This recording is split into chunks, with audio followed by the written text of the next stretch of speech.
seems like only yesterday I apprehensively forced myself down in one of the then unfamiliar yellow chairs in my kindergarten classroom. I remember creeping along in the land of giants, cowering from those behemoth sixth graders.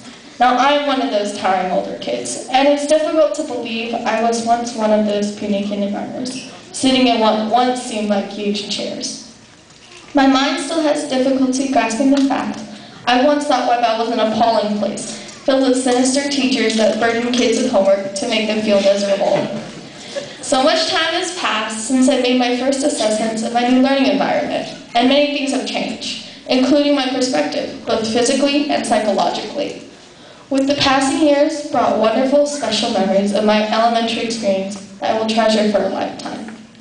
I began my memorable journey at Weibel where most kids did, in one of the 3 kindergarten classrooms. My experience that year at Weibel left a lasting impression on how I thought of my school. The atmosphere was welcoming and friendly. Every teacher I met was helpful and willing to teach. Field trips, like the one to the pumpkin patch, gave us a glimpse of how we could apply things we learned to real life. All the horrible thoughts I assumed at Weibel were almost completely gone by the end of the year. The first year I was given access to the big playground was in 1st grade.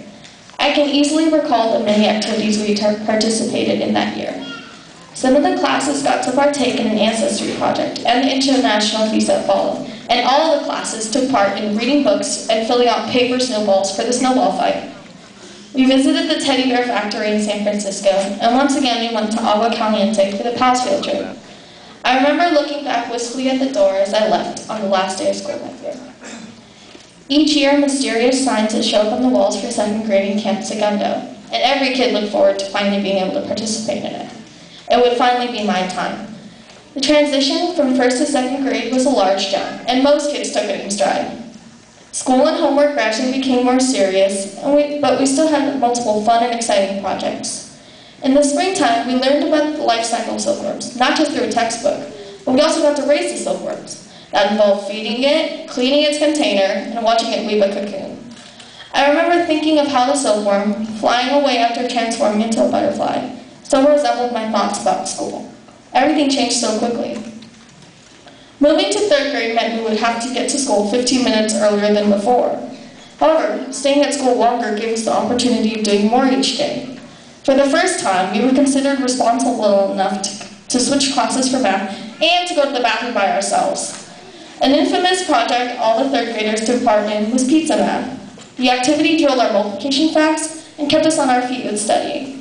Although I did know at the time, this would be the way school and homework would be like for the next couple of years. Study, study, and study. Moving from being a primary kid to an intermediate student in 4th grade brought some interesting changes. That year was the beginning of how school was supposed to be. We were expected to write in cursive, practice in writing grew more intense, and the homework load just grew more and more. And yet we still found time to do interesting and out-of-the-ordinary activities. This time, everybody was involved in the international feast, and it was on a much larger scale than the first one. We also spent a lot of time with hands-on study about California, through participating in the Walk to California, Sacramento field trip, and the famous California Project. After an exhilarating year in 4th grade, everyone had high expectations of 5th grade. Without a doubt, they were met. Business Day was everything it was anticipated to be. No matter how boring the month had been, that one Friday at the end of the month made everyone animated and energized. Colonial Day took a lot of time to prepare for and required a lot of extra work, but almost everybody was satisfied with the result. Raging Waters at the end of the year was the perfect way to relax from the strenuous year of working. Subsequent to the 6 years I spent at Weibel, I was almost positive I knew what was coming in 6th grade. I was wrong. Nobody could have guessed the impending event 6th grade held. The week at science camp was completely different from any other field trip I'd ever gone to. It was about learning science and nature without the textbook and the dullness of studying from it. From Mr. Stang's silly antics to Mrs. Powell's hand movements and dance moves to Mr. Richards' jokes every single minute, 6th grade was not only interesting, it was a year I will never forget. It's tough to comprehend how fast 7 years went by. The turn of a new year came like the blink of an eye. Yet each year was completely different from a blink. A quick flash of the eye is not something to remember, but my years at Weibel are. Every detail is worth keeping in mind, no matter how small.